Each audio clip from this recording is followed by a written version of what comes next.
What's up, everybody? Lucky number 13, episode 13, Godzilla vs. Megalon. Let's go.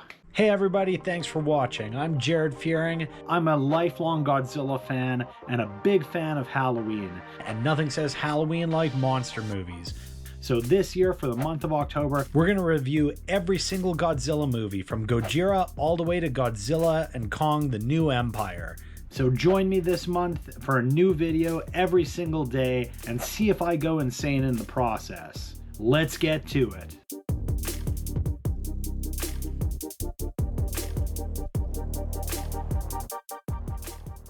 Godzilla vs. Megalon opens with reused footage, which, I'm not a big fan of, as we've discussed in the previous movies, but it does seem to be more the norm than maybe you realize if you don't watch these movies back to back.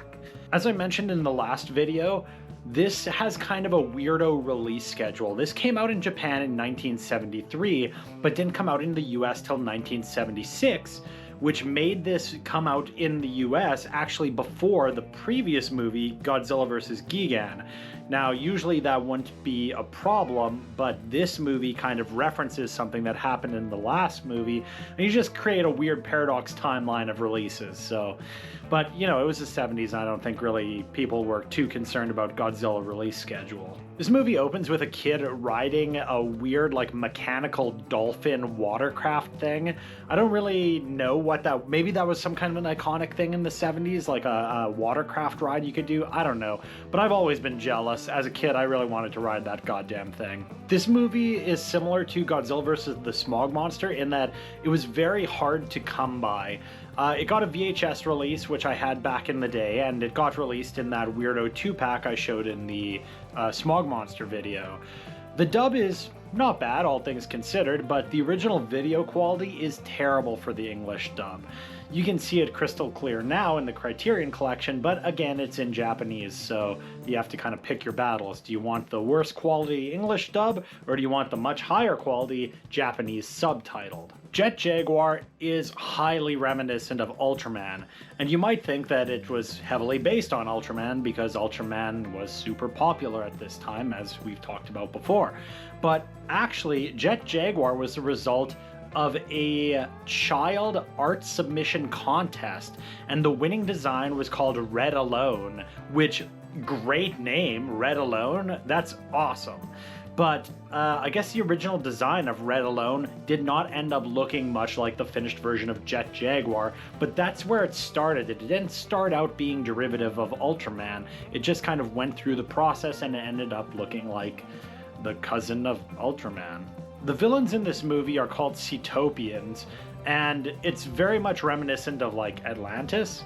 They're disturbed by all the nuclear testing in the Pacific Ocean, which is, totally reasonable. And they're like, we hate humans, you keep blowing up bombs over our heads, so we're gonna send Megalon to kill you all. That's probably the most reasonable villain logic in the entire series, to be honest. Yeah, I don't know. Don't blow up nukes over our heads. The Cetopians, though, are quite awkward in the movie. It's one of the only other roles that are filled by Westerners, and for some reason, they wear togas. I don't know, it's just a real mishmash design of villains, and they worship a big Moai statue for some reason. It's the 70s, it's fine. The plot is pretty nonsensical. The Cetopians want to steal Jet Jaguar so that Jet Jaguar can lead Megalon to cities for him to destroy. I don't know. Don't think about it too hard. The design for Megalon is actually really sweet. He's like a big beetle that's got kind of spike hands like Gigan. And Jet Jaguar is...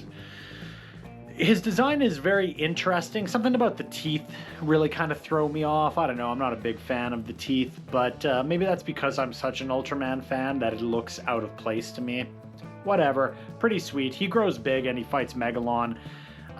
Jet Jaguar and Godzilla team up, and Megalon is like, man, you guys can't team up against me. I need a partner.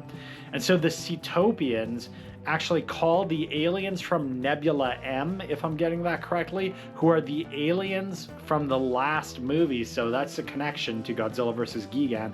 And there's a brief scene where they're like, we're sending Gigan to help you. So Gigan comes down, and then it's pointy hand Megalon and hook hand Gigan versus regular hand Godzilla and Jet Jaguar. The fight scene's pretty fun. The battle scenes feature one of the most iconic gifs on the entire internet, which is Godzilla sliding on his tail in order to deliver a dropkick.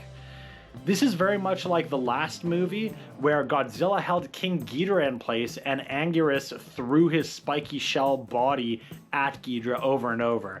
But here, Jet Jaguar is doing the holding, and Godzilla's doing the tail sliding dropkick, which is so awesome.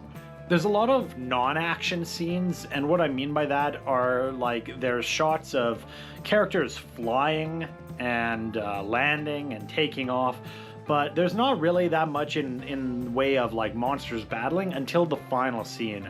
So that's a bit of a put off, I guess.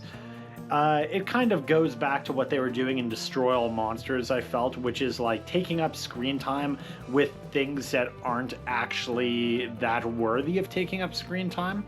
And this movie's already quite short. It's an hour and 17 minutes, if I remember correctly. It's not very long at all. So for them to be like padding it with just like flying scenes, it feels less like a Godzilla movie and more like a generic 70s spy thriller for the most part. The Seatopians are chasing the inventors, and the inventors are running away and trying to keep Jet Jaguar from them, and it's all just kind of very convoluted, which, you know, is par for the course with Godzilla, but it just kind of is boring here, unfortunately. It's definitely not one of their stronger human stories. There's a really twangy soundtrack, which just seems kind of out of place.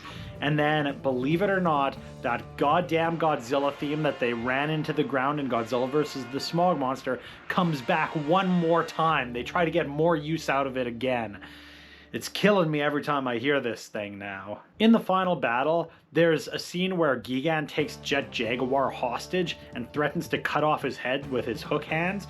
And instead of like negotiating or being like, oh no, don't hurt him, I mean, it's Godzilla, he just blasts him with fire immediately, no second thought. It's pretty good. It's a pretty good scene. I like it a lot. Overall, Godzilla vs. Megalon isn't a train wreck that a lot of people might have you believe, because it's one of the lower budget, less seen Showa era movies, but it's not very good either. It's one of those movies that's fun to have on in the background and don't pay too close attention to. I'm gonna recommend it, but not highly recommend it. If you're really trying to go through all the Showa movies and you want to stop on this one and watch it, yeah, there's some good stuff here. It's not incredible though. It's definitely not as bad as the series gets, but it's very far away from the best the series gets. So for Godzilla vs. Megalon, I recommend it. Come back tomorrow for episode 14. We're halfway through the series almost. And thank you so much for sticking with me. This has been a lot of fun for me to do, and I'm really thrilled to be bringing these movies to you if you've never seen them, or you want to just reminisce on them. I'm very happy to be a part of this, so thank you so much, guys, and I will see you right back here tomorrow for episode 14, Godzilla vs. Mechagodzilla. See you next time.